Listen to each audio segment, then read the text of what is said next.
Okay, members online, we're just going to start the meeting now. Bore da pawb, croeso, good morning everyone, welcome to this multi-location meeting of the Culture Connection and Political Scrutiny Committee. I have the chair in the meeting today. We haven't had the fire alarm test yet. It does go off late, just bear with us, we'll all go quiet for a moment. But it may not happen. So usual disclaimers to start the meeting. Phones switch to silent, please. Microphones muted online. And just raise your electronic hands or hands in the room if you need to speak. And for members online, the usual reminder as well, to have your cameras on so you can be seen and heard when participating. That applies to members of the committee and substitutes, but not anybody observing. I'll just hand over to Tom now, just to read out the names of everybody in the room with us today, so everyone knows who's present in the meeting. Thank you, Chair. So we have Councillor Hurley and Councillor Griffiths, who are Cabinet members. We also have Councillors Jordan, Councillor Goldup-John, Councillor Henton, who's Vice Chair, Councillor Williams, Councillor Reynolds, and Councillor Percy, who's obviously Chair. In terms of officers, we've got Pam Chivers, Nicola Pearce, James Davis, Anna Harvard, and myself, Tom Rees. Okay, brilliant, thank you. So I'm just going to move on to agenda item 2 now, which is declarations of interest. Members, if you've got any declarations of interest, could you please indicate now? I've got one in the room, Councillor Goldup-John. I work for Transport Police. Okay, thank you. Councillor Jordan. Thank you, Chair. My daughter works for GWR and Neath is one of her stations she works out of. Okay, thank you both. Dem services will send through any paperwork for that, but I believe there's no issue with both of you participating today. And again, just a reminder, if during the discussion someone feels they need to make a declaration, just pop your hand up and we will deal with it then. So I'll just move through the agenda now. We've only got one item today, which is the Neath Integrated Transport Hub, and the papers are on pages 3 to 116 in our reports pack. So I'm just going to do a brief introduction before I hand over to James Davis to introduce the report, and then we'll go through questions from members. So the reason I'm giving an introduction is this is not the first scrutiny session we've had on this particular scheme. This has been certainly over the last 3 years taken quite a lot of time of members and scrutiny in looking at this scheme, and it first sort of properly came to our attention I think back in 2022 after being in development for quite some time, sort of behind the scenes I suppose. And members had quite a few concerns at the time when they saw some of the details of the scheme outside of scrutiny setting, which resulted in the plan being called to scrutiny in 2023. We had a very lengthy session. I think we went well over 2 hours in that session going over the plan at the time. And there were concerns then around lots of the detail of the scheme, as well as some of the governance concerns as well, in terms of the lack of cabinet reports and scrutiny of the scheme to date at the time. So that's some of the background. I know other members will have some more things to add, but I think it's worth acknowledging a couple of things before we start. And one is, many of, if not all of the issues raised in 2023 then sort of came out in the public consultation in 2025, which was unfortunate because, certainly for us as members, we've not noted any significant or any changes to the plan since the 2023 scrutiny session. And I know that's a frustration for some members, which will probably be expressed in the meeting today. So it's worth me sort of getting that out of the way now. But there's a few other things just to clarify for members of the press and public as well, and that's just in terms of the officer involvement in this scheme and the changes in that as well. And it's just to make that really clear, we've got James Davis with us today, who's our new interim head of engineering and transport, and James has only picked this project up this year. So that's just some important context for everyone. I will say I've got a lot of confidence in the report that James has written. And I think it's a very good report. And I do want to thank James for his engagement with us in scrutiny, and particularly with me as the chair. So I just think it's important to understand and for everybody to acknowledge that James wasn't involved in the project until very recently. And although I know you've covered yourself with all the details, a lot of the historic stuff you may not be able to give detailed answers to. So I just think it's important just to make that clear. So with that in mind, I'll hand over to James to introduce the report for us today. Thank you, James. Thanks, Chair. Yeah, and we've helped me a little bit there in terms of the background today. So just to give you a brief sort of introduction on it, because I'm sure there'll be lots of questions. Obviously, it's gone out to public consultation. There's been a lot of feedback. The consultation report is included as an appendix to the report we brought before you today. There is a significant sort of response in terms of against the scheme in this current format. A large proportion of that response isn't really transport related. It's more to do with the wider, place making of the town centre and regeneration. So the proposal before you is well, there's a number of issues that we want to try and address going forward, and that's why we put that recommendation forward that we have. So we want to address those concerns that obviously the public have raised, businesses raised as part of the public consultation. So all those issues which aren't, like you said, necessarily transport related, but associated with regeneration, associated with businesses within the town centre, associated with the location of the existing bus station. So we want to do that in the context of a wider master plan for Neath Town Centre. So that's something that we're going to be starting very shortly. And that's the reason why we put in this before you in terms of let's pause on the transport element of it, and let's see how that fits in the wider context of the town centre. Also, there's been some changes, as many of you will know, associated with regional transport funding and the transport grants modernisation.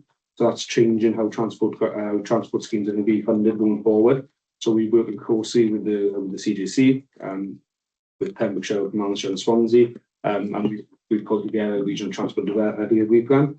So there's differences there in how things are going to be taken forward and the governance around the funding. There's bus franchising, which is impacting South West Wales first as a region in 2027. So there's a lot of work going on with TFW at the moment to make sure that we are ready for that and that they are ready for that as well. So there's a lot of changes going on. We've got consultation response that we've had. So the recommendation before you today is it just seems good and proper that we actually take a pause, review what we've done to date.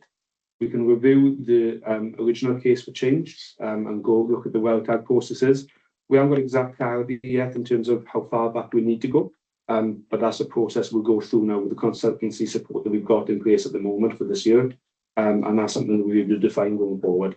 So the process going forward will probably look more like there'll be that.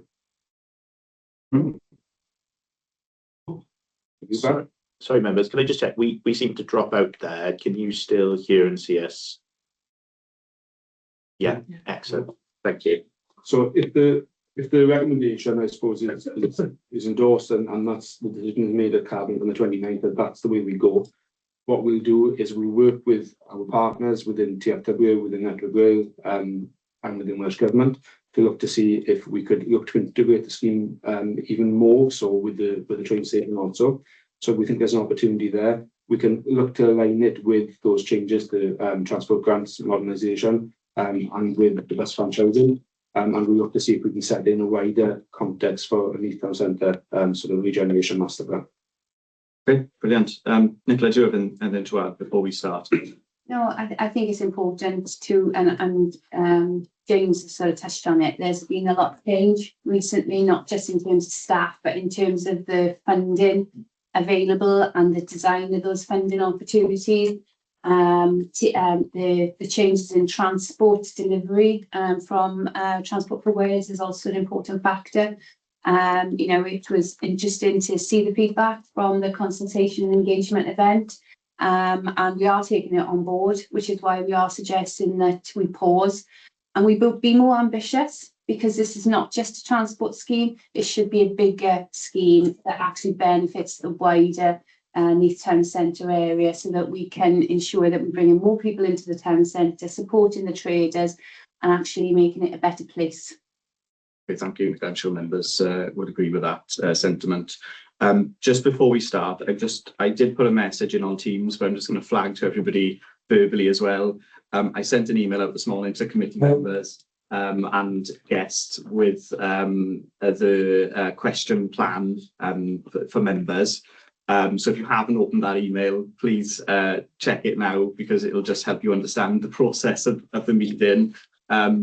Just briefly, I've just split it into 3 sections, and the first section we're going to look at covering off some of the sort of process concerns to date in the previous scrutiny, just to kind of get that out of the way, because I think it's important we do cover that.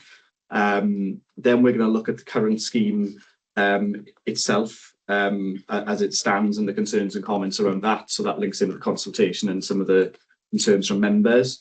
And then we're going to look at the future options, the reflections, and the report recommendations. So that's the sort of rough structure of the meeting, which I'm going to try and keep to. And I've grouped the questions from pre-briefing as best I can into those themes. So just make sure you check that document, members, otherwise you get a little bit lost. So with that in mind, I'm just going to go now to my first member, which is Councillor Goldup John, Nathan, to ask some questions. Thank you, Chair. Thank you for letting me attend this meeting. As you know, I don't sit on any scrutiny committees anymore, so I do appreciate that. So yeah, I welcome what you guys have just said this morning. I think back in May, when I left the Rainbow Coalition, I said, I'm a huge advocate of sustainable integrated transport, but I want this authority to be more ambitious. This plan has substantial shortcomings. This plan does not have long-term transportation solutions at its heart. So I think, reflecting what Nicola and James just said, I really do think that public consultation has genuinely added to that sentiment. And I do think the option 3, for want of clarity, is definitely the best option moving forward. However, I am disappointed that it's taken 3 years, public consultation and outcry, toxicity around the phrase integrated transport hub to get to this point.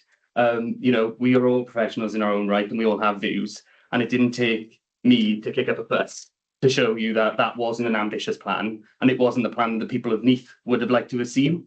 And the most disappointing aspect for me personally was when we all spent over 2.5 hours talking about this plan 2 and a bit years ago, only for nothing to be changed.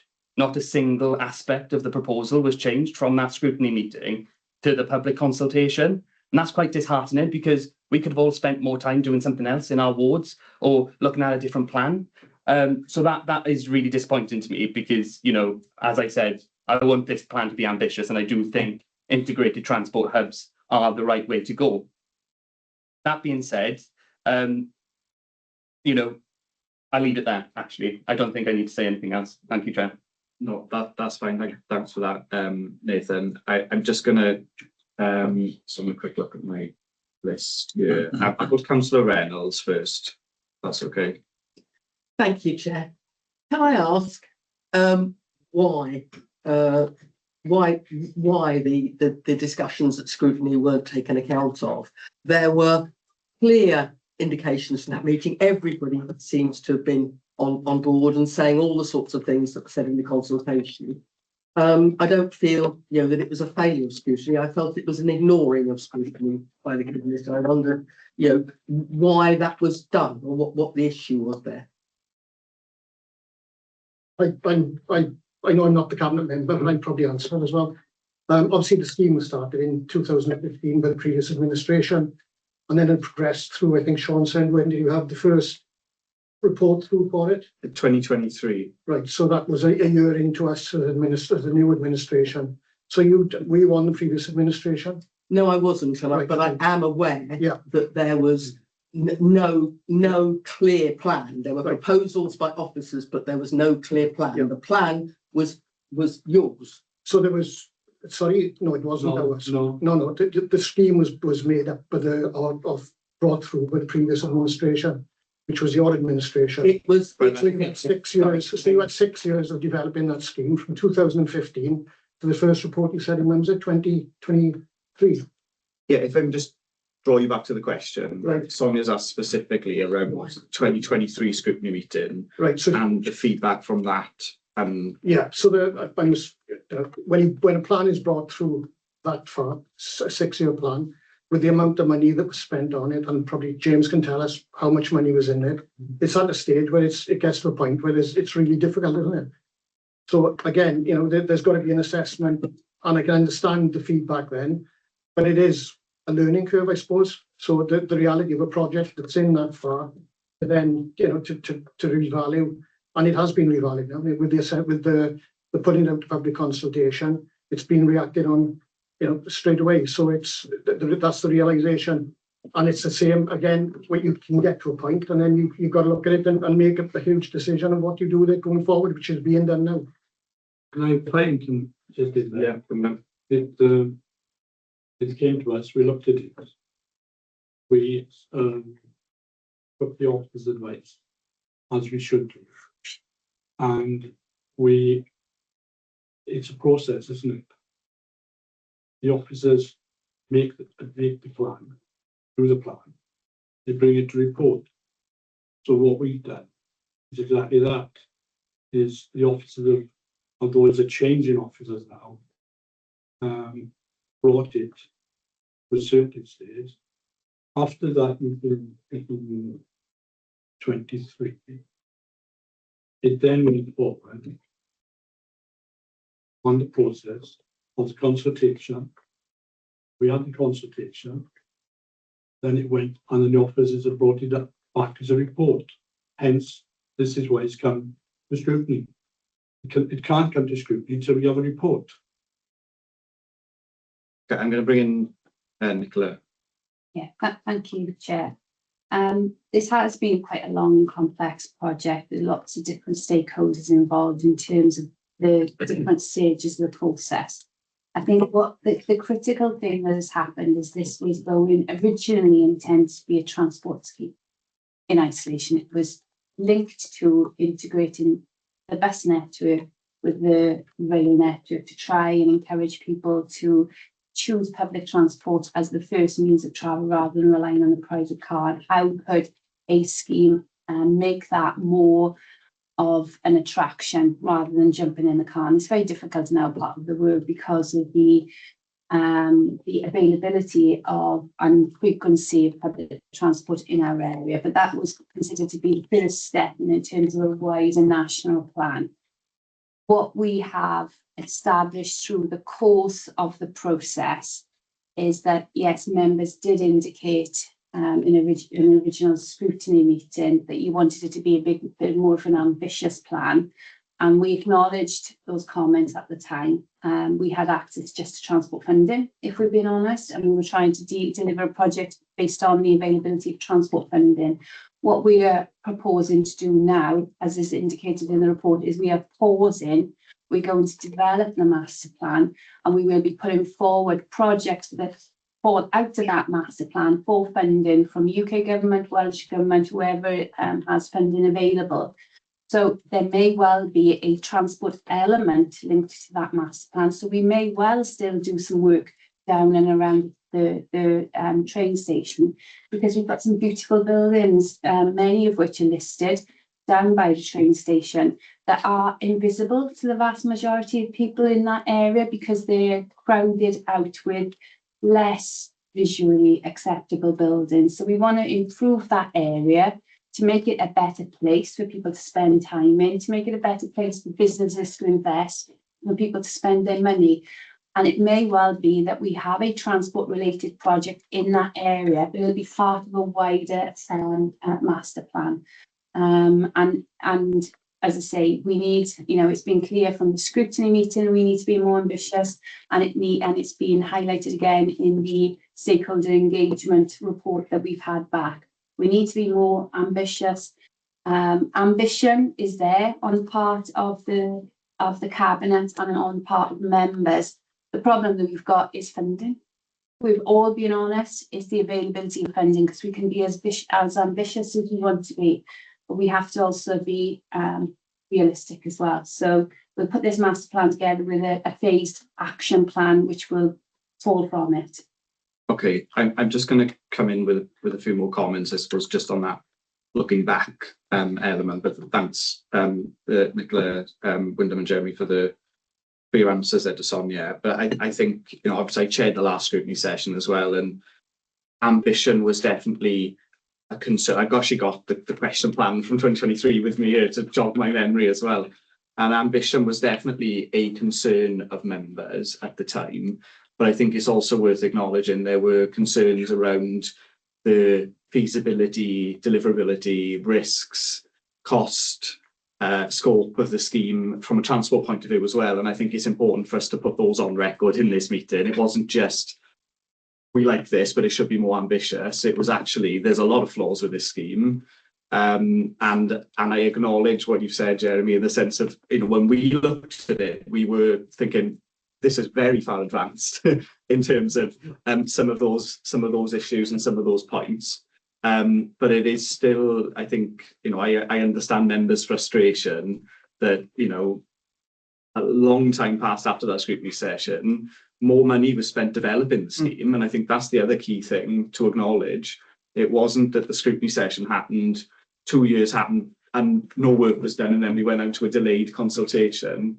We carried on spending development money on the scheme and developing out areas of the scheme that we specifically said we had concerns around. So things like the canopy and that sort of thing, more time and effort went into that. And I think that's important to acknowledge in terms of that lessons learned point, just for me to say. And I think the other point I want to flag, which links to that, is around the public consultation in terms of a lessons learned in the process to date, is, you know, for the first consultation to have been this year was problematic. And I know officers expressed their concerns at the time around, you know, there were CPOs involved, there were land and stakeholders involved, and that made it difficult. But we didn't do any consultation with bus users around the concept of the scheme. There's no information in any of the paperwork saying what's the public's feedback and experience of the transport facilities in Neath, and what do we need to improve. We didn't start from that point. And I think in terms of a lessons learned, that's a really big fundamental thing to think about, because if we're going to go to the public and say this is a transport scheme, it needs to be in response to the issues they're facing in Neath.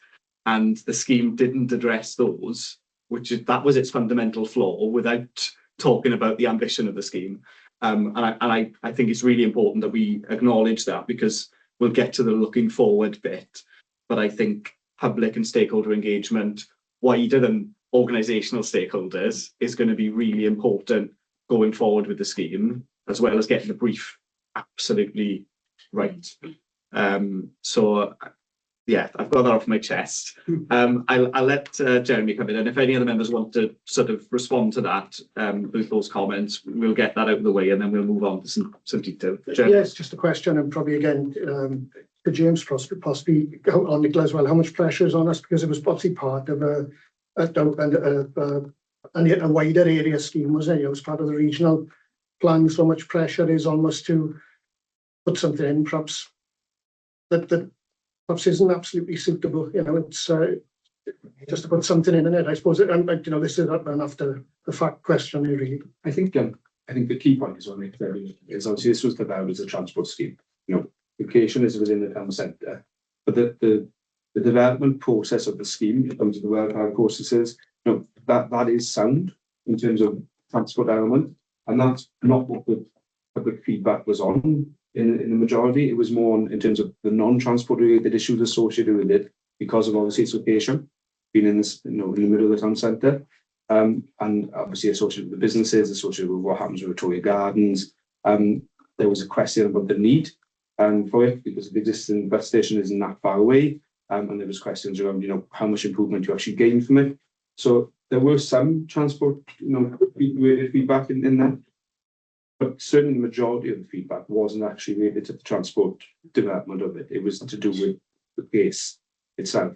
So I think in terms of coming back to what you were saying, John, I think, yes, you're right, regional transport planning, putting together schemes that can be delivered and have a regional impact.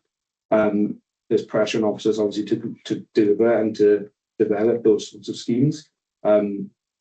the team certainly, from doing my sort of digging in terms of how we got to where we are, have done that, and they've done their due diligence on that work in terms of the transport element of it. But I think there's been some big changes of late, and I think that's the point that needs to be emphasised.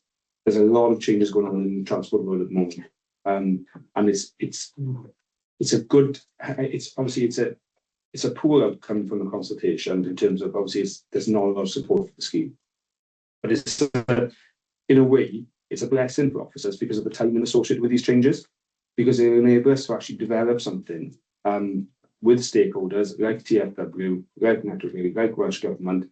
There's a strong message coming from Welsh Government at the moment that we need to be ambitious. We need to be developing schemes that are sort of shovel ready. So when funding becomes available, that we're ready to actually obtain that funding. And there's a significant amount of funding that's actually been put into the southeast at the moment and North Wales. And the recent sort of message and information we've had from Welsh Government on that is because they've had schemes which are ambitious and are ready to go, and therefore they're easy to fund. So that's something that we need to consider now as part of this pause, and reflect on the feedback, what ambition we've got, and how that fits in as part of a wider town centre master plan, how that fits in as part of the regional transport delivery plan also. Okay, thanks, James. I'm going to bring in Councillor John, bring Nathan, and then we'll move on then to just picking over some of the issues with the current scheme that members have got some questions and concerns on, because I think that'll be important just to add to some of that public feedback as well. Nathan? An apology that we come on this. I haven't gone through the briefing note in its entirety, but I just wanted to pick up on one thing that James just mentioned there about opposition to the scheme. Yeah, we're all familiar with it. We've all read the report, haven't we? A lot of it isn't actually about the transport itself. But when we dig deeper into the report, it does say, well, buses don't go at the time I wanted to go, right? They don't go at 6 o'clock in the morning to get me to work, and they don't stay past 11 o'clock at night. And yes, we welcome Welsh Government franchising buses. That's absolutely right. We won't get anywhere if they don't fund them. That's very important too, right? But this scheme reduces the amount of bus bays that were going to be proposed from Victoria Gardens. I think it was a reduction of 2. Now, in the report, it does have the addendum where the bus operators say, oh, we can work with it, that's fine. But where's that ambition, back on James's point, where's that ambition to ensure that actually, if we do get buses at 6 o'clock in the morning all the way through till 10, would the bus interchange accommodate that? And I think that's a key point to note, right? Because that is a transport matter that we need to ensure that we can accommodate an uplift in service if and when that comes. So that's a good point. Yeah, James, so please come back on that. And then I think it's exactly right. And I think that's the point I was trying to make, is that with bus franchising, with those changes, we've had conversations with bus operators as part of this development of the transport of the scheme. To date, there's detail within that stakeholder engagement and consultation document. The feedback from that, like you rightly suggested, was that actually what the scheme was proposing was ample in terms of space and capacity. Now things are changing. Like you said, funding may change, which may change the requirements of the scheme. Well, that's the point I'm making in terms of timing, and in a way it's a blessing, because what it allows us to do when we pause on this is it allows us to go through that next 24-month period with TFW, looking at bus franchising to see how it's going to be impacted. And actually, the development of a new scheme is going to take some time, if indeed we do develop a new transport scheme aligned with the master plan. And that will make sure that when it is delivered, if it is delivered, it meets the needs. I think it's also important to note as well that the council is currently subsidising some of the bus routes within the county borough. So we're already sort of putting public transport as a priority for this council. We're hoping that bus franchising can increase the frequency of the bus service so that more communities get access to public transport. Because as you say, there's a bit chicken and egg. I wouldn't give up my car unless I knew that there was a reliable, frequent public transport service. So you have to demonstrate that that is in place for people to actually change their behaviours. It's going to be a long-term process, and it all comes down to money. And because money will ensure deliverability, isn't it? And a lot of the schemes that we are, as a council, are trying to progress with have to have sort of a high level of deliverability or a low risk associated with them. So which is why they are long term. So you know, public transport and the support of public transport as well as our town centres, I think is a priority for us, and we're all working behind the scenes to ensure we deliver that. Just that as well. I think it's important. Obviously, the original case for change, you know, it addressed that as well from the transport perspective. So two of the sort of bullet points within the case, the original case for change is reduce it. Is encouraging the more shift away from private car travel towards public transport, and reducing the dependency on private vehicle use.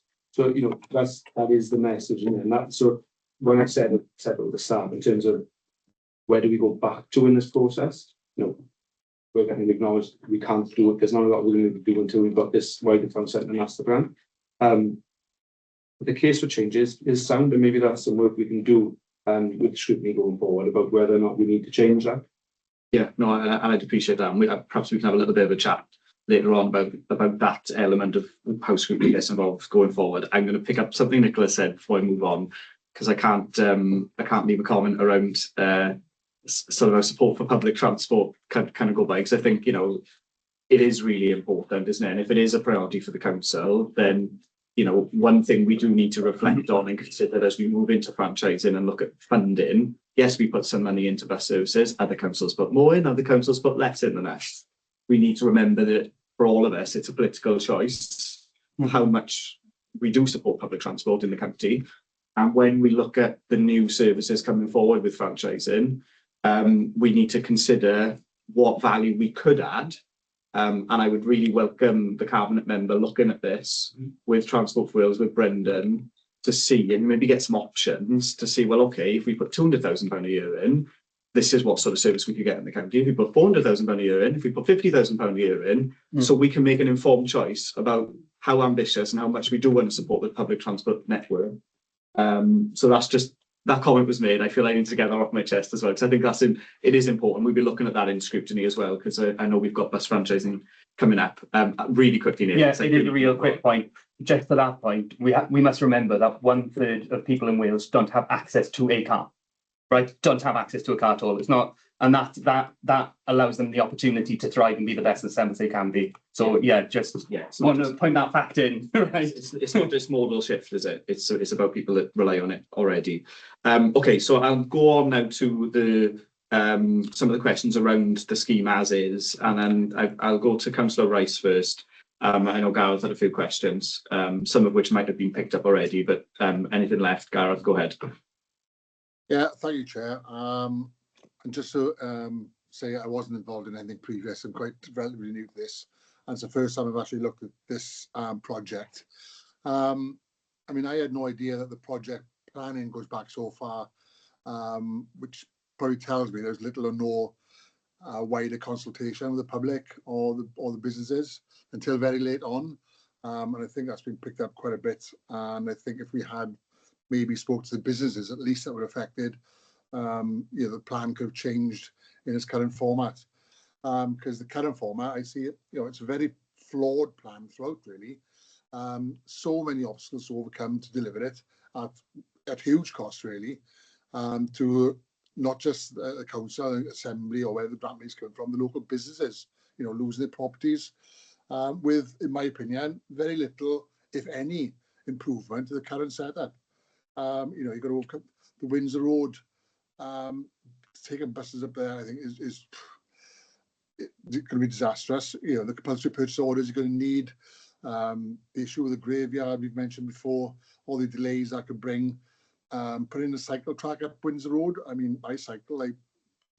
Where's the Lincoln from? Where's the Lincoln to? It's a cycle track up Windsor Road and past the bus station, but I don't know where it's going to.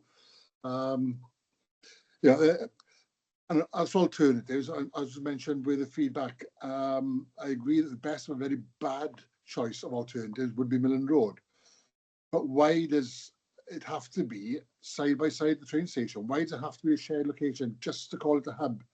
If it's not a joint location, just to be called a hub, then so what? I think Victoria Gardens, where it is at the moment, is perfectly placed as it is. It's not too far from the train station. It's in the heart of the town. It is, it is a beautiful and serene setting. It's fantastic for waiting on a nice day. You can go for a walk, you can get some chips, sit in the garden. You know, it's good for mental health and well-being, which we're all obviously trying to strive to get to. Millen Road would be just in the middle of nowhere. You know, there's nothing to look at, there's nowhere to go. You can't go for a walk. You know, it's just it'll be just a grey area with nothing to look at. You know, there's no businesses, no cafes. Whereas in the middle of town, you keep the footfall in the town centre. And if you are delivering buses from the surrounding areas into Neath, where better would you want to bring people into? Right into the heart of the town, where you go the jewel in the crown, really, is Victoria Gardens, and you're delivering them straight there, and people can turn on and say, "Oh, what a beautiful place Neath is." You know, we're going to Millen Road in the back streets, and it's just like, "Oh, can't wait to get out here." I'd say the option 3, I think, which is what the recommendation is the only viable option.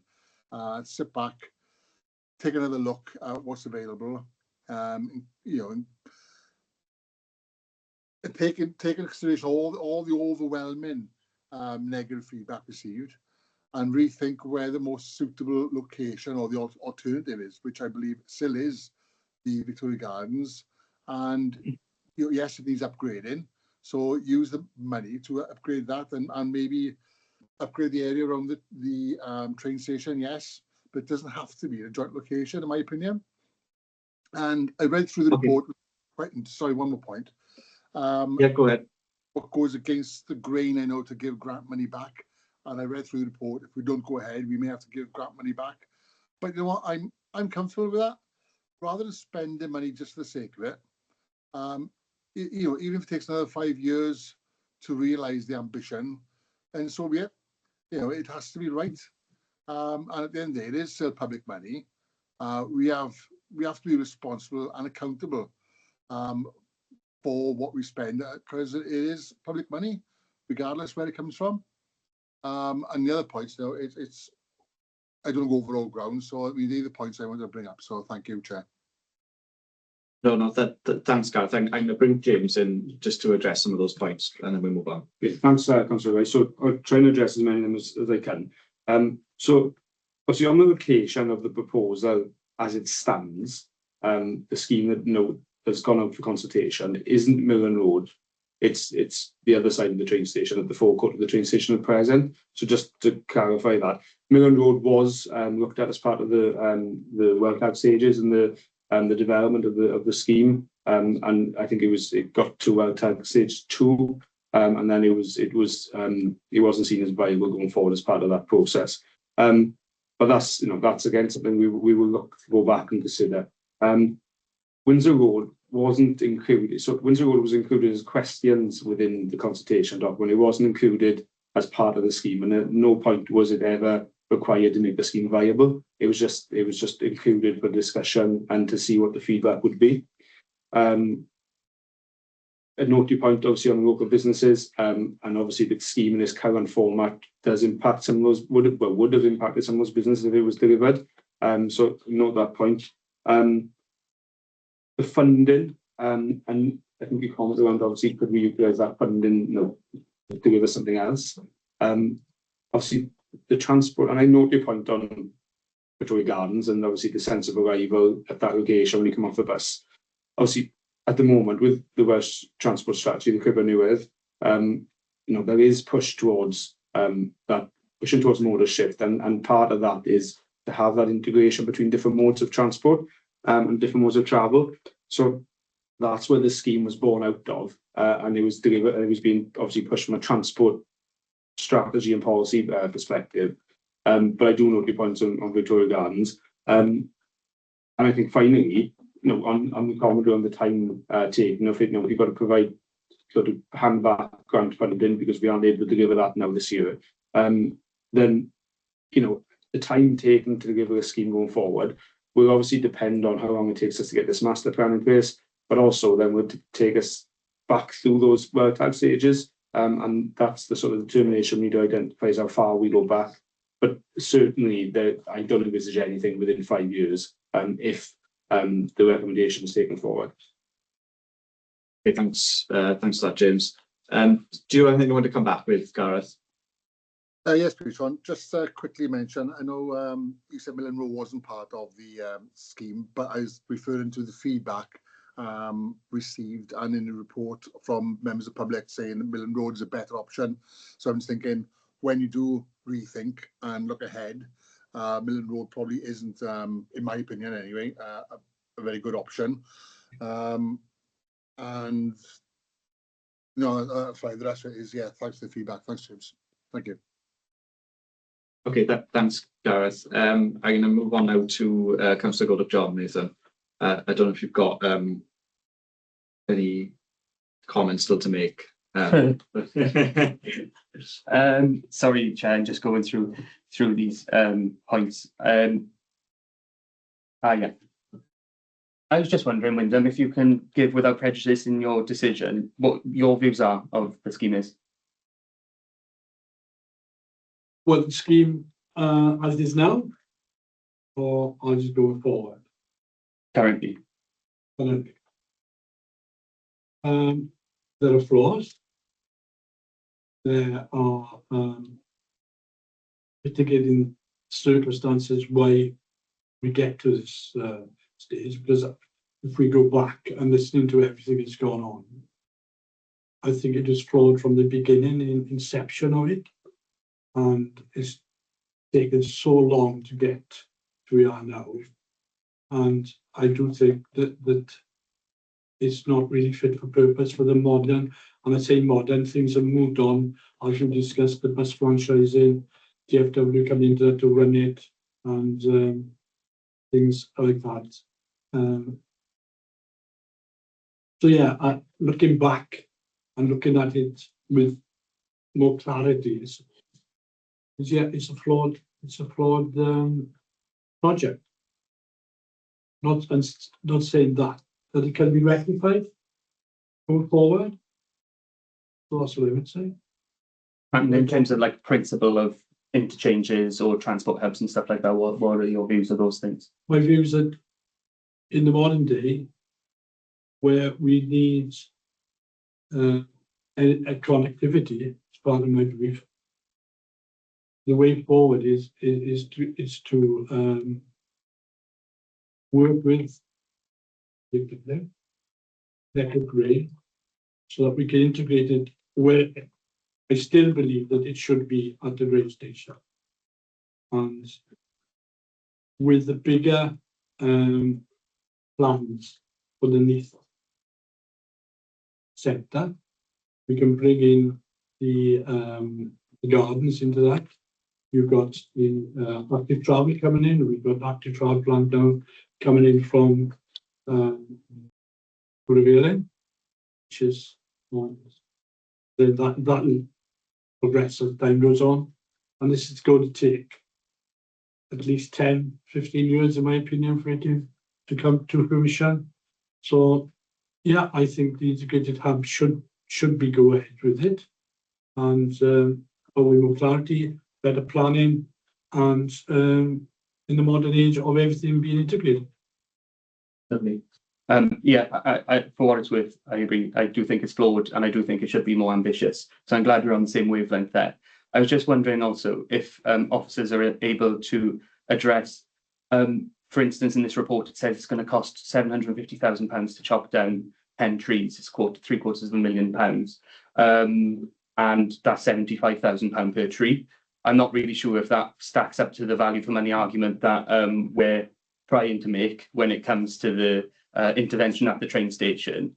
And then similarly, as I've always argued, when you come out of that train stations out to the front, I think I said back in the committee meeting, I was on a discussion with a for the region meeting. Jeremy, you and I were on it at the same time. It was one of my first ones.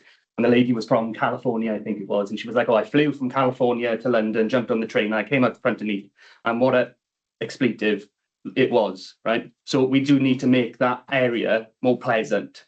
Yeah. Right? I think the trees create a lovely setting, and the retail units definitely could be judged, but they also provide that nice setting in terms of the enclosure you feel when you come into Neath. So I would have concerns outside of the money side, chopping down the trees, but to chop down 10 trees for £750,000, I think is excessive. And I wonder if that's because of the crypts. I call them the crypts, but it's not crypts. The crypts underneath. I wonder if that's because of that aspect as well. So I was just wondering if there's a bit of clarity on those two points. Yeah, I can give it. So on the trees, and obviously what's stated in here, that's off the back of conversations with colleagues within the biodiversity and conservation and wildlife team. Obviously we plan policy Wales, there's biodiversity enhancement required going forward. So it's nothing to do with the actual physical removal of the trees. All of it. It's recovering, it's covering the mitigation plan we need to be put in place. The biodiversity enhancement required as part of the removal. So it's not the physical taking them down, it's what we would need to do then to offset that elsewhere. Thank you. Jeremy, Yeah, could I, again, coming back to Nathan's question. But like we can finish off. Sorry. Coming back to Nathan's question regarding floor, in my opinion is obviously the process was flawed because it was started in 2015 and didn't come before members until 2023. So I think one realization and modification, I call it a learning curve. It is a learning curve. You know, the realization is there's got to be way more sooner engagement. When when members weren't engaged, just only the previous cabinet up to that point in 23 in the development of that plan. So it needs to be a council-wide and also a public-wide integration of everyone's thoughts and everyone's, to add to that process so that we are all aware. That's what I learned out of it. Absolutely, and if it's okay, Chair, to come back in, something I discussed in pre-brief with everyone was the opportunity for the public to feed in. Yeah. Because nothing about us without us can thrive, right? And I think that is something that we should take forward because it is really, really important that the people of Neath, Talbot, and everywhere actually around in the UK at least, has their voice heard. And I do feel like this was projected as a fait accompli. It was, this is happening. So I wasn't surprised at the public outcry at this was a terrible plan, because when you've got such a detailed proposal and, members' views weren't taken on board at the time, let alone, I don't know what feedback you give at the time, but during that scrutiny meeting, that wasn't taken back. So where were the public going to feedback and have substantive feedback incorporated into the proposals moving forward? Because, personally, when it came up, I said, oh, there is a bit of a problem, because if you funnel in all of these buses down Windsor Road, where are they going to stick? And that's going to cause more congestion. And then during the consultation, then potentially a bus lane is going to be put down there. So it felt like we were motivated by the location above the actual desire to have an integrated transport hub. Now, it makes sense if you were to funnel tens of buses down there an hour to have a bus lane, but is that correct for that place, right? Does that work for that place? Do the people want that put on them? So yeah, I think point being is when we're going forward, if we have a staged consultation or something, and that is, we're taking people along with us, because that's the most important thing, right? That we do take people along with us, regardless of what it is. And we go, well, this is our vision. We stand firm, as Wyndham's just said. We think that integrated transport is the right thing to do, but we want you to help shape what integrated transport we're providing and delivering. I don't think we can go far wrong, but the way it's happened over the last 10 years, it's just been a farce. Yeah. Well, if everything is a learn, if we can learn something out of it, which we have, and that's the realization is that the public members need to be involved way earlier. Yeah. Okay. I'll just on that point. I mean, I think there's some fair reflections there, and I mean, from the point of view of the project process, there's definitely a learning curve there, isn't there, in terms of how we approach this one. But I think the other point for the cabinet to consider is, and I mean, Wyndham acknowledged it that earlier, there's issues with the scheme, isn't there, which you can see now when those issues were flagged up 2 years ago, but the view was, are we a bit too far along to stop it? Now, the thinking is now we probably are going to stop it, right? That's how this report is written, and I think that's a reflection for the cabinet now, isn't it? Is actually, well, you've got to be brave sometimes to know when to to make that pause. And I mean, the hindsight is that pause probably should have happened 2 years ago, not now, based on probably the scrutiny section. But that's just a reflection for me to make as the chair, to you, I guess. Going forward, because there'll be other schemes, there'll be other things that come up. This is, you know, the council does a lot of things. If you look at it from that point of view, you'll be able to stop. But I think what we've done really is great, because this is an inception that we inherited. It took 9 years, 8 to 9 years to come, so that it was out in Neath, as it were. So in 3 years, we as a cabinet have moved it forward, because without the report, for James to present it, or for it, I'm going to say it's James at the moment, but if it had been diagnosed, to give us a report, to bring the car, bring to you. It's happened in under 3 years. So it started 10 years ago. So we took it on as the legacy. It's come to this conclusion in 3 years. But I do think we've been brave isn't the right word, but we have acted on it. So it's a process. As I said before, the process has been followed, and here we are.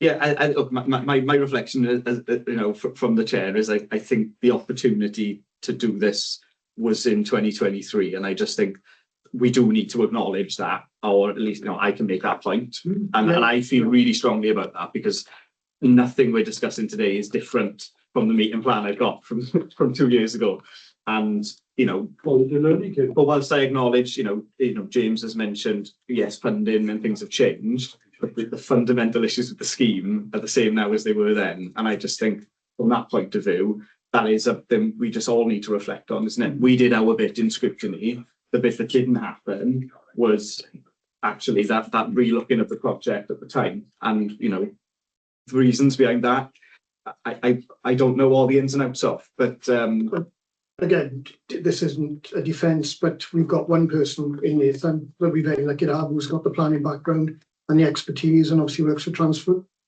for Wales. We have got to put faith in the people who are experienced and qualified in what they do as well, which are officers.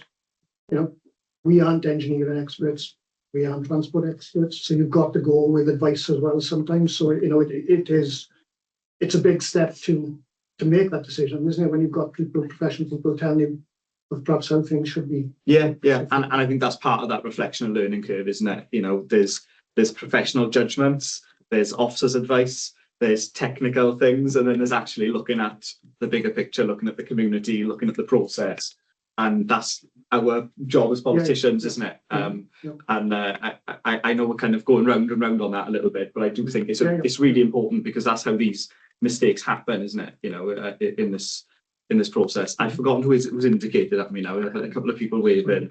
I'll take Sonia first. I was indicating. I would very much like to see that timeline and the evidence for it, please. You know, that would be good for the committee to see the timeline of this development, because I think it is clear to me that plans that are put forward are very clearly a product of their time, what's possible within a certain time, what the policy framework is in the whole of, you know, the government structure, what is known about transport, and something brought forward at a particular time meets the needs of that time. We now have a very, and we had, you know, 3 years ago, a very, very different environment as things are moving forward. And that included placemaking, thoughts about placemaking, thoughts about bus franchising, and a knowledge that that was heading down the line, and that it was changing, the needs were changing, that it wasn't possibly a value to have just a transport scheme, and that things needed to be regarded in terms of where people live, work, and the focus was clearly coming onto people. So it would be good to see that timeline circulated, so we're absolutely clear. But I do think that we have to say that 3 years is not a long time. You know, it's that the amount of time where change could have been happening, where that thinking and things have to be nimble on their feet. So, you know, perhaps it's not just what officers think and what it is about leadership. And I wonder what your thoughts were about that, Wyndham. Well, I think I just reiterated what my thoughts were. We followed the process with the officers. If I can remember back and my memories, you know, it was a full-on meeting. We took it back to cabinet and we operated under a different scheme then, didn't we? Was the members go forward? We took it back to cabinet. Cabinet decided that we would carry on the way we are. To bring it again, I come back to that. Where I could see is the process of bringing the report to fruition, which is where we are now. So my thoughts on it are: I think that 3 years is a very short time for us to get from where we had the report, or had the scheme put to us, where we are now. So 3 years isn't a long time for that to happen. Bear in mind that we had no indication of this scheme prior to that. Only the previous cabinet did. We didn't. Just came into post, and there it was. This is what we study on the briefings. What have you? So yeah, that's my thoughts. It's just over 2 years, not 3 years. Sorry, Wyndham, to correct you. It's over 2 years because it was. Well, two years from scrutiny, 3 years, I suppose, Wyndham saying from the administration coming in and. All right, well, Being aware of that. Well, Yeah. the site being that hard is it obviously, but it's from that scrutiny meeting, it's actually 2 years. Yes. Yeah. But being responsible and being aware of the scheme. Yes, we won't back away from that. No. And you, obviously, I know you said you weren't part of the previous administration, but you're obviously part of the Labour group. So did the members in the Labour group, the general backbenchers, get any vision or input into the scheme from 2015 up to 23? It wasn't something that I would have been aware of. I had my focus very clearly on education at that time. But I would be very, very, well, I just think, you know, do you feel you have been nimble and flexible and have expressed leadership? To defend that, it's the reality is might not finish on. Leadership is hard, and it's again a learning curve. So you know, this is a new. I'm going to move us on now because I think the point's well made. And I don't think we can go any further with that. Didn't wonder where this is going. Nicola, did you have anything to add? All I was going to say is the case for change, which was identified when the project was at a very early stage in the process, is still relevant. It's about behaviour change, improving the integration of different forms of public transport to try and encourage modal shift and improve decrease the journey length, etc. of public transport for those users who are currently using it, and to encourage more people to use public transport. So that was the case for change at that time. That still remains relevant in relation to that particular project. But what the consultation feedback has identified is that if you're going to deliver the project, what are the knock-on impacts on the wider town centre, and how are you mitigating those impacts? So, for example, it's been suggested that the existing bus station would close. So what are you going to do on that area of land as a consequence? Because it's quite a significant area of land immediately next to Victoria Gardens. There's a number of business premises in that area that probably rely on the footfall associated with bus users in that area. What are you going to do in terms of encouraging people to walk through the town centre if you're going to integrate those two modes of transport in one area? You're not going to get the footfall between the bus station and the train station. And we acknowledge all of those issues are important, but at the moment, we don't have an answer for that. So what we are saying as part of this report is that we've got lots of ideas about how we can do it, but we haven't actually articulated those ideas in a master plan. And that's why we're suggesting that we pause. So it's still a potentially good idea to ensure that we invest in public transport and make it more attractive to users now and future users.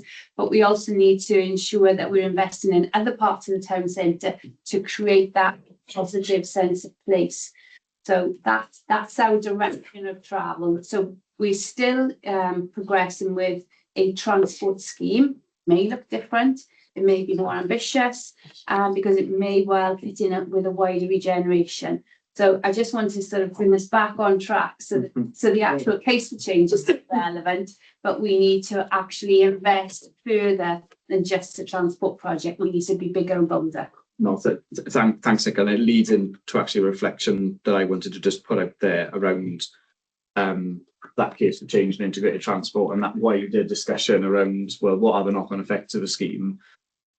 And that value for money point, isn't it? And I mean, I've raised this with James quite a bit, he knows what I'm going to say. But, you know, we've got to acknowledge in Neath that the bus station and the train station are quite close together, and that interchange between those two modes of transport isn't particularly difficult in Neath. It could be easier, but it's not a huge barrier. And I think with that in mind, what we've got to bear in mind is that any intervention to improve the integration of bus and rail has a more limited impact in Neath than it would have elsewhere. And therefore, the value for money of the scheme is actually trickier in Neath, because if you spend tens of millions of pounds doing something that has a marginal benefit for integration, that you could consider that's not good value for money. So we've got to really bear in mind that whatever scheme we do in future, if it does involve moving the bus station, then some of that justification will have to be around improving the facilities for bus users generally. And that's one of the areas where the scheme fell short, around removal of toilet facilities, not including an enclosed building where people could wait in the warm and dry. The only benefit from the scheme was then integrating the two modes of transport, which isn't really a huge problem because we've got 230 metres between the bus station and the train station. So just as a reflection for us to look forward, yes, the case for change is correct, but because there's a limited scope for improvement there, actually, and a limited scope for benefit there, we've got to look proportionately at how much public money is spent to actually to get that limited benefit. And I wanted to make that point. I'm going to bring in Councillor Lockett. He's been waiting for a while. He's one of the local members, and then I'm going to bring in Simon Brennan, and then I'll bring in the leader briefly. I think he might want to respond to some comments that have been made. But Councillor Lockett. Yeah, thank you, Chair, and thank you for letting me speak.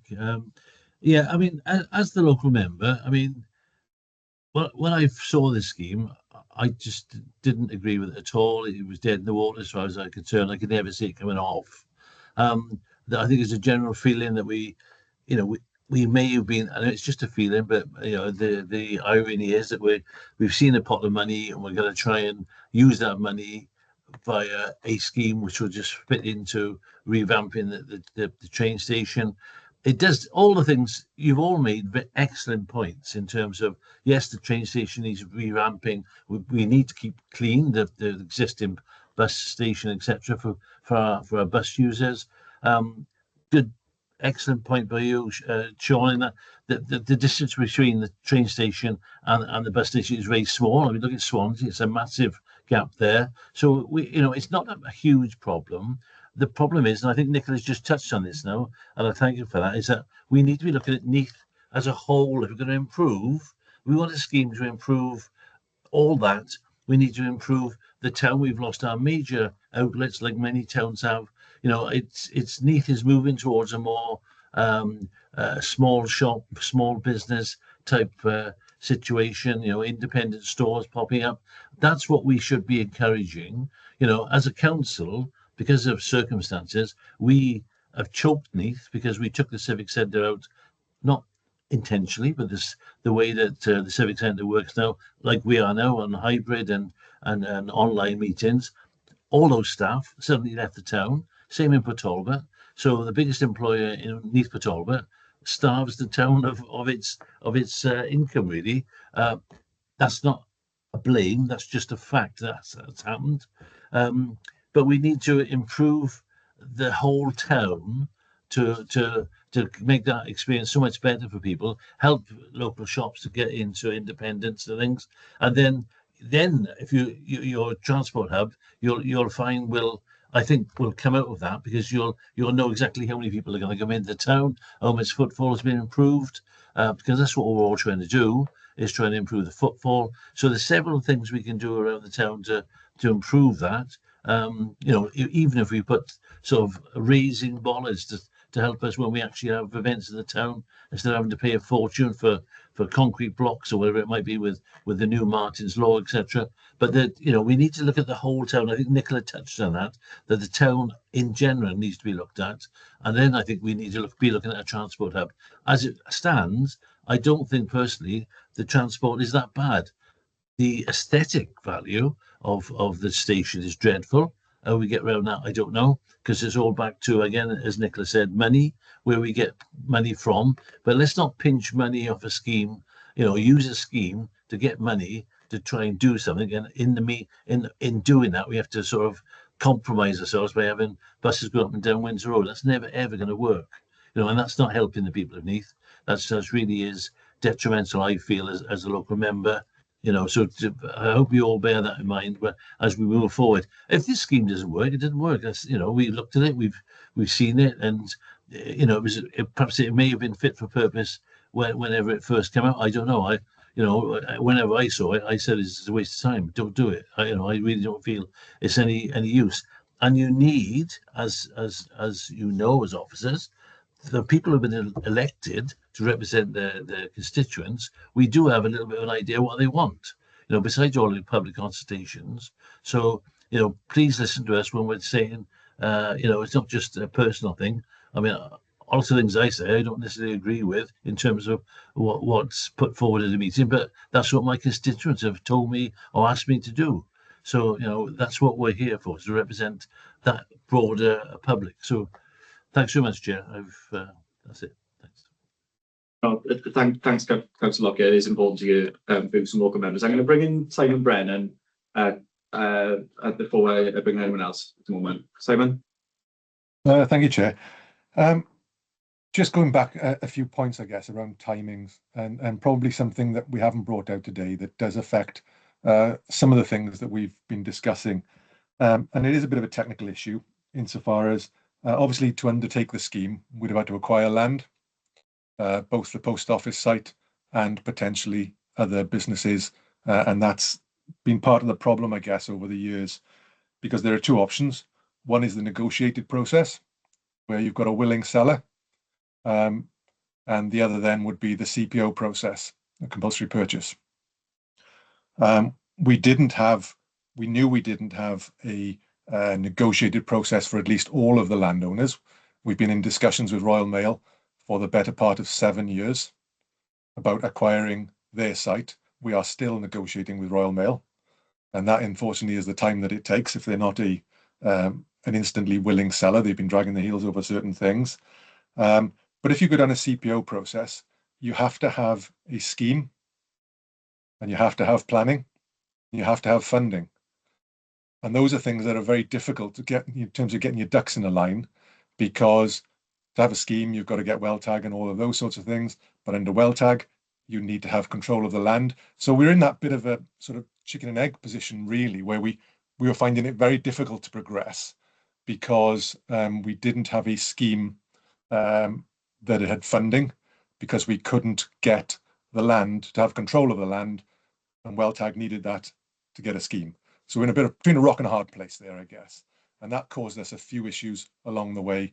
And of course, what you don't really want to do is to start talking about these things openly in public, really, because you don't want to unduly upset local businesses if you can possibly, because unless you have control over the larger parcels of land, there's very little point in moving on to the smaller parcels of land. So it has been a timing issue. And I think it's just something that's probably affected it along the way. And certainly in the discussions I've had with Dave Griffiths, that's been one of the major issues over the last sort of 6 or 7 years, really, was how we would eventually control all the land there to undertake the scheme, if that's what was decided to happen. Thanks, Simon. That's some useful background there. I think it touches on that point raised earlier around the deliverability concerns that were raised by members previously as well, actually. And it is a very complex scheme. I think we acknowledge now that it is difficult to deliver in its current form. I'm going to bring in the leader. I know there was a little bit of a debate earlier on, Steve, so I'm assuming you want to respond to that. If you could keep it brief, though, I'd appreciate it so we can get back on track.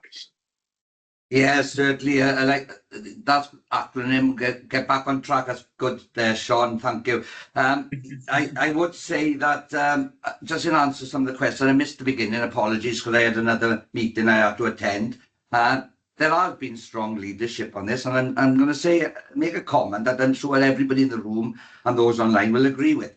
We've got huge respect for our officers, those that are current and those that have been working on this scheme that are no longer with us in the authority. We take advice from officers, all of us do, and they paid a lot of money to give us that advice, and we take it on board. Now, it's very difficult. I think Sonia and others said, what was the leadership? Well, as I said, strong leadership has happened here. There's an awful lot that's gone on in Neath Talbot in our 3.5 years as an administration, as you all will be well aware of. I don't recognise some of the comments Alan made in regards to the town centre. There's been more investment under this administration into Neath Town Centre than there has ever been prior to this new administration. So some of the things that go on is Nicholas summed it up and Simon added his part of it. It's a complicated situation, but for me, and I mean it's a cabinet decision whenever decisions are made, this transport scheme or hub is vital for Neath Town Centre. It has to be done right though.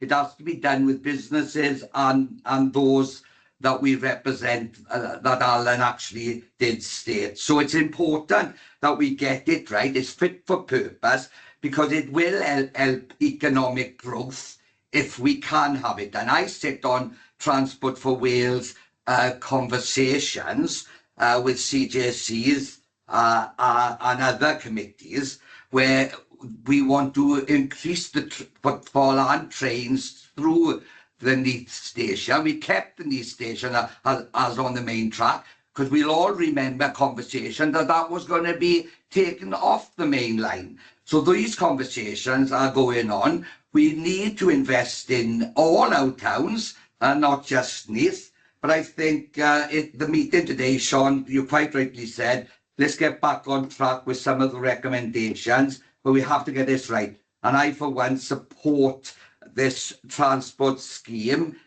but what it looks like going forward has to meet the needs of what everybody has probably said up to date in this meeting now. So it's important we get it right, as I said, and hopefully we take on board the scrutiny's views when we, as a cabinet, make that decision later on. But thank you for allowing me to speak. I wasn't going to, but I just wanted to reaffirm that I think with everything else that's going on, we've been strong, working closely with our officers on this scheme. And yes, there's been a lot of issues and concerns along the way, not of our making, I may add, but we're trying to deal with them in the right way and bringing all members of council also with us to make a decision that we can all hopefully agree to when we finally make it.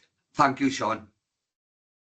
Okay, thanks for that, Steve. No, it is always useful at scrutiny to hear views expressed by the leader. We don't get that all too often. Nathan, did you want to respond to anything there briefly? I think if that's okay, Chair. Yeah, great. Briefly, please. Yeah, sure. Steve, just would like to clarify your position there. You said, I support this transport scheme. So are you in favour of option 1, continuing as is? No, sorry with my language there, Nathan. No, what I'm saying is I support a transport scheme, which whatever that looks like. So I don't want to predetermine what scrutiny are going to say, but my preference is option 3, so that we can go back to the drawing board and create a scheme that's fit for purpose with everybody involved in designing that, and that's from high level chief exec officers, members of Scrutiny, members of council, the general public, the businesses, etc., etc. So what I'm saying is I'm in favour of a scheme for a transport hub in Neath. What that looks like will be determined on that high level scrutiny with some of the things that I didn't hear, I'm sure has been already said. We were left behind the bus station in Victoria Gardens. I'm sure that has been mentioned. That wasn't addressed properly in the original scheme. So I'm talking about a new scheme, back to the drawing board, that meets the needs. I did hear you a bit, sorry Sean, I did hear you a bit about Windsor Road, which I can agree with as well. So that's my whole point. It's a scheme that meets the needs that can be delivered. So I'm not saying ripping up it and saying it doesn't happen in Neath. I'm saying we should have a transport scheme. Thank you. Thank you, Leader. Thanks, Leader. Yeah, it's always useful to have that clarity there. Okay, so as you said, back on track or back on board, wherever you want to be. Laura, did you have a question still? I think it's been answered. I'm not going to repeat it. It was just around Victoria Garden, and I think it's been picked up in all of the answers. There we are. Yeah, I think we like clarity that it wasn't looked at. So, and that was the nature of your question.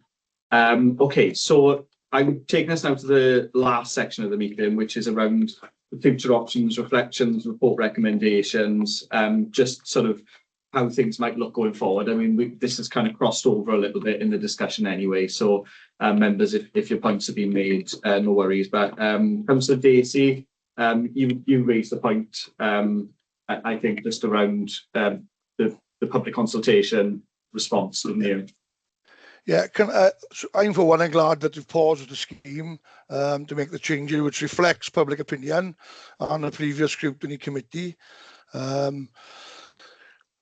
I wouldn't want the same criticism level at Neath, at the level at the transport hub in Port Talbot, which in my opinion is a carbuncle on the face of the town and is always being criticised for the design and for the look of it. So my question, I'll put my question in there as well, Sean, if it's coming back to me, is there, will there be any loss of funding by pausing the scheme? Yeah, I can answer that. Thank you, Councillor Dacey.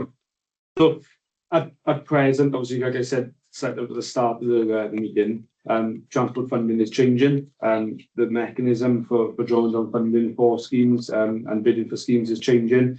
So that's rather than being directly to the Welsh Government, there's going to be sort of a transition year for 26-27, and then going forward, that'll be done through the CJC. There's a 5-year regional transport delivery plan in place for the CJC. Owing to the public feedback that we had as part of the consultation, and the feeling that there has been since that consultation, what we've done is we've allowed for funding within that 5-year plan, allowance of funding within that 5-year plan through the CJC to further look at developing that scheme, but not for delivery of the scheme. But it was never in there at the timing that the regional transport delivery plan was being developed. There will potentially be handing some funding back within this financial year, but most of that is dependent on whether we're able to acquire land or not. Okay, thanks, James. Is that okay, Andrew? Yeah, thank you, Chair. Yeah. Brilliant. Okay, my next indication was from Councillor Carl Jordan. I don't know if some of these have been addressed, but thank you, Chair. It's more a reflection than a question, if I can, please. I would say that the area underneath actually does need investment, whether it's Victoria Gardens or the railway station. People arriving by car, by train, by bus are met with HMOs, with flats, with undesirables, drugs, etc. outside each of the locations, Victoria Garden inclusive as well. Let's not let that fall into disrepair and the sort of reputation that the train station currently sits at. If Millen Road is the option for us, we have to make it more sort of approachable, where we can get buses off the M4 within 5 minutes. We can get buses off the A465 within 20 seconds, I believe. If people have to wait for a connection there, let's make it, as Councillor Rice has said, let's make it something that people will sit in a building which is more prone to sort of comfort and sort of an experienced persons can get there. To walk to Neath from Millens Road, you've got access via the Dark Arch tunnel, which will take you to the town centre within 5 minutes. And if need be, they can use the Millen Road Bridge, etc. When the lifts are working. I do add to that. Whichever option is decided on, it needs to go back to consultation. We need to have a common sense approach in it, and we need the best for the town. If people's ideas come along with ideas, with the officers' ideas, then we have to sit down and talk them through. Again, I think what we need to do as well is stop covering up from previous or current administrations. We want the best for Neath, the businesses and the people. So, you know, between us all, whichever party we sit in with, we need the best for the town. And if it means we have to throw out our differences, then that has to be a paramount. Thank you, Chair. Well, thank you, Councillor Jordan. And yes, like there isn't it that scrutiny is a cross-party endeavour, and I mean we usually approach things in that manner in this committee, and you know, I think in the main today we have done actually in terms of, you know, members being frank and honest with their views and reflections. Okay, what's next on my list? Councillor Goldop John, Nathan, did you have anything else to flag? Sorry, I keep catching you at the wrong point, don't I? I'm alright to come in on the phone now. Yeah, Laura, you do yours. So two questions. I note in the report, comments the input of new members of a project team. Can you outline who they are and what other departments will have input in a new scheme? Yeah, that is obviously I've drafted the report and I came in position in May. And so it's been sort of picking this up right as it's going into public consultation. So I've obviously had the very privileged position, I suppose, of picking this up with feedback in terms of what the public want. And also I've done my own sort of review on that. I've had conversations with whatever members I'm sure here today. And yeah, there's been a lot that's come out of that in terms of that feedback. So that's all that's really good too. Can I just add or ask? So would you be looking for input from other teams like the town centre? Oh, apologies. Yeah, that's okay. Yeah, of course. Yeah, so obviously myself and Simon are working closely on this with Nick as well. Yeah, there's gonna be, in terms of the way we've set this out at the start, in terms of a town centre master plan actually driving what a transport scheme would look like as part of a wider master plan that doesn't just address transport needs. So yeah, so we certainly be working with our colleagues within property region. Thank you. And my second question, I just want to pick something up the chair said earlier. Would the new scheme include and address some accessibility issues, including toilets, secure bike storage and warm spaces? Yeah, so at the moment, there isn't a new scheme, so obviously that's the process we're going to go through. So all that will be picked up, and that's all those three things are included in the consultation response.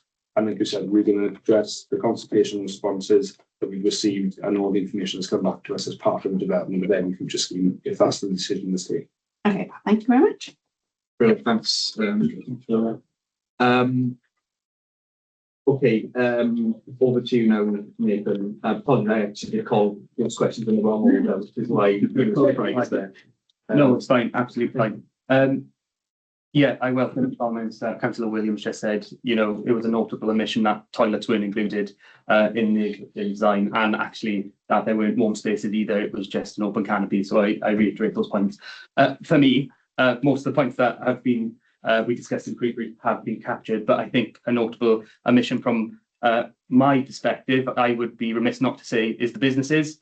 I've made a big point from day one about ensuring all of the businesses are accommodated moving forward.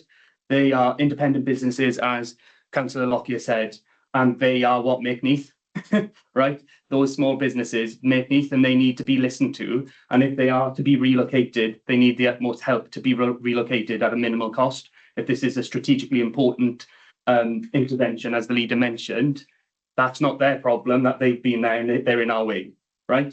So they do need to have that assistance and that help and be helped along the way, because starting up a small business is hard enough without having a big governmental body to come down on you and saying you're off. So I really do think it's very, very important that those businesses are heard and are incorporated in any plans moving forward. And it is a unique setting for them. Let's be fair, they've got key footfall, they've got and continuous footfall. So they can't just be dumped at the other side of Neath, where their footfall might not be matched. There must be a proper working plan. So I'm encouraged to hear that we're going to continue to develop the Neath Town Centre master plan. I know work has been underway for the last couple of years, and I'm encouraged to hear that we're going to look at this part of town as well. But my plea to you is please, please look after the businesses as well, because without the businesses, we're not Neath. It's the people that make Neath. Thank you. No, good point there, Nathan. And I was going to pick this up as well, so I'll just sort of add to that. And you know, if the current scheme had gone ahead, and I mean, I get the sense is, you know, from the feel in this room and the conversation with you so far, it seems unlikely to now. You know, we've got to also consider the construction of a scheme of this scale is going to have a lot of disruption as well. So we talked about value for money around the intervention. What we've also got to consider is whatever intervention we take, the impact of actually constructing that is relevant, isn't it? To consider whether the benefits at the end of it are worth that disruption as well. And that's just something else for us to factor in, whether that is businesses being physically relocated or actually just maybe disrupted in the process. And I know officers have had some, you know, engagement with some of the local businesses directly, and I've had visitors contact me, and Samantha from Brew and Co has contacted myself as well, you know, as one of the notable businesses who's, you know, going to be affected. Did anyone, officers, want to respond, or any members want to respond to points made so far before there's a couple of other things left? I think it's just, I suppose, really briefly, it's a really point to note that I've personally been in touch with a couple of the businesses, you know, over the past number of weeks and months. And I think what we'll do is, obviously, once we get a decision on this, it'll be published, but we reach out as well, and we'll let them know, obviously, what the plan is, give them some certainty on board. Yeah. And just to say, Dave Griffiths did so before James was appointed to this position as well. So he had a lot of contact with the businesses who were affected by it. So there was engagement there. Yeah, I recall we've had some sort of discussions around this, haven't we, in terms of that engagement. The only point I'll add to that going forward, I think, you know, Nathan's talked about, you know, making it as pain-free as possible if we're going to have to relocate people. And I think that is a reflection for us as a council. Sometimes, you know, we can take a risk-averse position. We do have a really challenging sort of situation in which we operate in terms of procurement and legalities and rules around that. And, you know, I know that does make things challenging. But it can also sometimes push us into taking the least risky option. And I do think we need to approach this in that attitude of, actually, these businesses are really important, and we need to do everything we can to make sure the disruption is as minimal as possible if a future scheme does impact them. Okay, I'm just going to run through my little list now to check whether there was anything else I wanted to flag up. So I think we've had a pretty good discussion, actually, in terms of the forward look. I've raised the issue around interchange already being fairly straightforward in Neath. And linked to that is, yeah, well, what problem are we trying to solve with the future transport scheme? And I think that's kind of been covered, really, in terms of what we're going to look at there. I've talked about engagement with bus users going forward and rail users, and I think that is going to be really important. We should probably do that early in any new project. And in particular around that, actually, let's get some feedback on what people find isn't working at the moment and is working, because we talked about the benefits of some of the existing facilities. People value some aspects of those, don't they? And, you know, yes, Victoria Gardens bus station could do with a bit of TLC. And we can learn lessons from what works there, what doesn't work there, if it stays or goes. So the last point I want to make really is around the kind of the governance and scrutiny and engagement going forward, because I mean, that's a big fundamental part of some of the concerns from members today. And I will say I'm reassured in 2 points around that. One, from the conversations I've had with James. And I will say that, it's been really reassuring in terms of the approach that you've set out to me. If option 3 is taken, that, how you wish to engage with scrutiny and members going forward. And yeah, I've been quite reassured by that. And within the recommendation 3, which I get the sense option 3 is what members are going to propose, I'll just draw attention to the line in there that says officers will explore a range of alternative development options which can be brought back for members for consideration involvement at key and appropriate stages during the scheme development process. Now, that's not specific, but I think you can't be specific with any more specific than that, if I'm honest. And certainly while I'm the scrutiny chair, that recommendation will allow me to hold cabinet members and officers to account around that. And anyone that sits in the scrutiny chair in the next 10 years will have to do the same thing, I suppose. So I just want to leave it on that point to say that I'm quite assured that if we go for that recommendation, that lesson's been picked up around engaging with members. And in doing so, we'll have those opportunities to ensure that the public are engaged in key opportunities, businesses are engaged in key opportunities as well. So before I take us to a recommendation, does anyone else have any comments or anything else they need to say that we haven't covered, or I missed anybody out? Can't see anything. So, Wyndham? Yeah, I'd just like to come in and say thank you for this. It's enlightening. It's I think it's something should be done and should have been done soon. Going forward, I do my full support for James, yourself as the chair, and we can work in tandem and get this thing around for the people in Neath, because we don't want the best for them and we want the best for me. Thank you very much. No, thank you for that, Wyndham. I appreciate that. And I think it's also helpful that this committee covers the transport and regeneration side of things at the moment. So it's a really useful synergy, isn't it? Yeah, no, exactly. I appreciate Jeremy's presence today. No, the other thing too, the learning groups again with the crossover between departments and the bigger picture and the whole town, regen, rather than just isolated projects in where that's the result. Look, Laura. Sorry, I know you've made statements. That's fine. Final question. If we do go with option 3 and then obviously that's supported at cabinet, what are we looking at timescale wise? Are we talking getting things going straight away, or what does that process look like now? I think I was going to say, I don't think we can pin down a timescale at the moment, because if we're going to do a master plan properly, we need to engage a wide range of stakeholders, both within the council and outside the council. So, for example, we've got significant amount of housing within our town centre. So, really speaking, we should involve our housing strategy colleagues.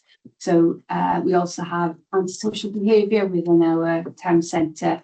So we need to have our community safety colleagues involved, as well as our regen colleagues, as well as our transport colleagues. So we need to have some sort of roundtable discussions and possibly workshops involving members and involving external stakeholders, so the public transport providers, the users, the businesses. So if we're going to do this properly, let's take our time and ensure we get the right outcome. No, I appreciate that, and I think what I'll perhaps add to that is, I think one thing we need to focus on is, I think, coming to a common view on the transport element of the scheme, in terms of those points I made around what works, what doesn't work in Neath, what can we improve in Neath, what do we want in Neath from the transport point of view, to make sure that we get that element right. And whilst I think you're right in terms of the wider regeneration scheme, that will involve lots of partners coming together and discussing that. We can probably consider doing some of that engagement and understanding work on the transport issues, and maybe firming some of the fundamentals that not necessarily physically we want this here and we want this there, but I think there's still, even in this room, I think a varying array of views over what the best outcome from transport is in Neath. And I think spending a little bit of time on that might be useful. But all I'll say, just from me as chair, I can have those conversations with yourself, Nicola, with James, with the cabinet members. I'm happy to facilitate workshops, scrutiny sessions, so we can pick some of this up outside of the meeting. But that's just some of my thoughts, really. I think it'd be really useful just to kind of delve into some of that transport stuff in particular, and try and come to a bit of a common view. I think would be useful down the line. All I would say is, perhaps I'm sort of been suggesting that we turn it on its head. Yeah. Because transport project will be, the transport issues will be a project or an outcome of that wider master plan work that we want to do. So it'll be a project that falls out of it, as opposed to being the primary motivation to do work in the town centre.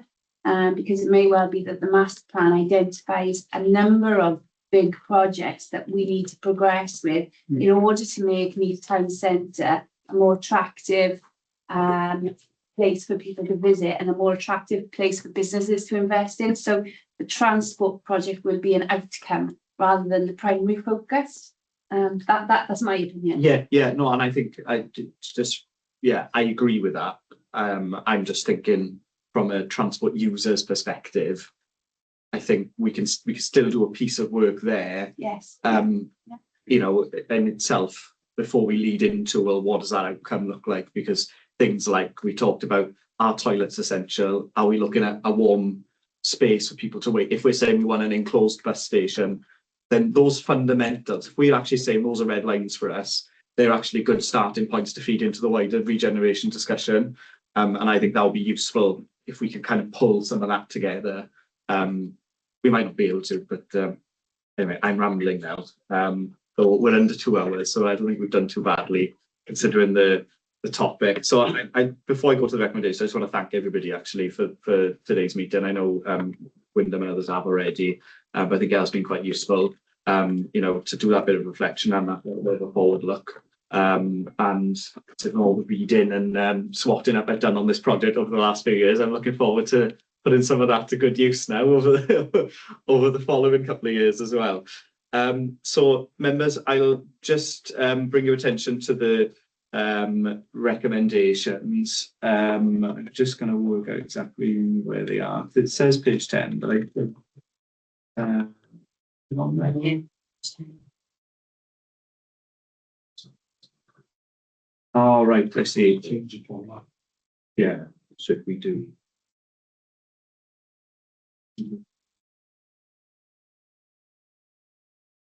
Yeah. Yeah, okay. It's a bit yeah, okay, right. So Tom's just whispered in my ear how we're gonna just do the vote on this recommendation, because it's slightly different to what I was expecting. So the recommendations on page 10. So we're going to have a proposal and a seconder for that, and then we'll then have a proposal and seconder for option 3, which formally will be on page 19 and just continues over into page 20 with one line. So is that okay with members? And if I can just get a proposer for the recommendation on page 10, if anyone. I would propose. Councillor Henton, thank you, and seconder. Happy to second, Chair. Thank you. Right, so if members don't indicate to the contrary, I'll take it that is. Sorry, Tom, do I need to do the option 3 bit now? Yeah, so just to say, so now we have validly proposed recommendation. I understand obviously from the discussions that members would like to put the amendment forward for option 3 to include that. So we just have to vote, well, someone must propose that and second it, and then we can vote on that, and then that will form part of the substantive recommendation, which we'll then vote on. So it's quite convoluted, but it's make sure that yeah, okay. So I do apologize. No, thanks, yeah. Tom. I should have prepared this a little bit better. Sorry, Nathan, do you have a question? Yes, please, if that's okay. Obviously, I'm not voting because I don't sit on the committee proper. But I was just wondering what the wording was exactly for that amendment before. So it's not an amendment, it's just to include option 3 within the recommendation. Oh, right, okay. It's a technicality really, just because of how the recommendations listed in the report. It doesn't include the options. Fine. So we're just putting that option in. Okay, thank you. Yeah, so it's what's on page 19 and 20 is what we're proposing. I'm hoping somebody's about to propose. And well, I can propose it from the chair, I suppose. But is anyone else? Can someone propose it for me? I'm happy to propose it. Right, so Councillor Henton's proposing option 3 on page 19 and 20. Can I have a seconder for that, please? Okay, Councillor Williams, Laura, thank you.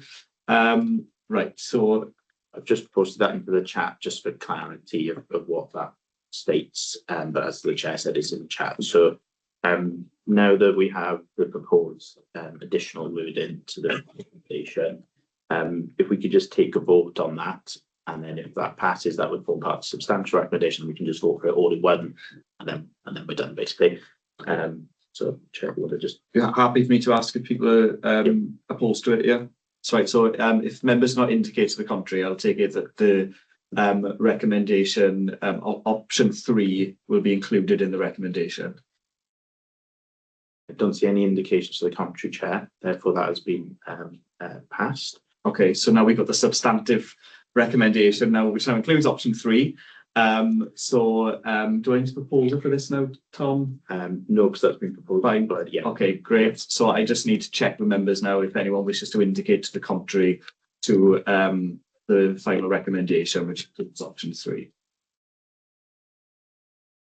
No indication to the contrary, chair. Therefore, that substantive recommendation is passed. Fantastic, thank you, and apologies for the little bit of chaos there right at the end. Okay, so members, there's a couple of other little bits on the agenda for us to get through, but it should only take us a couple of minutes. So we've got nothing on the else on the board work programme today, or performance monitoring items. So in terms of the forward work programme, that's on pages 119 to 138. I think there's one brief update which Tom's going to run through, but we'll have a much fuller update at the meeting on the 31st. This was an extra meeting added in, so there's a couple of things we're still working on behind the scenes, but I think there's might be one thing to flag up today, Tom. Yeah, so the regeneration and economic development strategy report will have to move the date for that to come back to us. It's still to be decided, and there's some discussion at the moment about carbonation strategy about how to go in, but as the chair we'll have a motion later on. So at the moment we can't really give you a set date for those, but those are the only things that are currently potentially moving at the moment will move. Okay, thanks Tom. As usual, members, any thoughts for the board work programme, just give me a buzz, but hopefully we'll have an update for the meeting on the 31st. So that takes me to item 7, urgent items, which I have none. So again, I suppose just to thank everybody here for and call the meeting to a close. Thanks all, diolch pawb. Bye everybody. Talbot.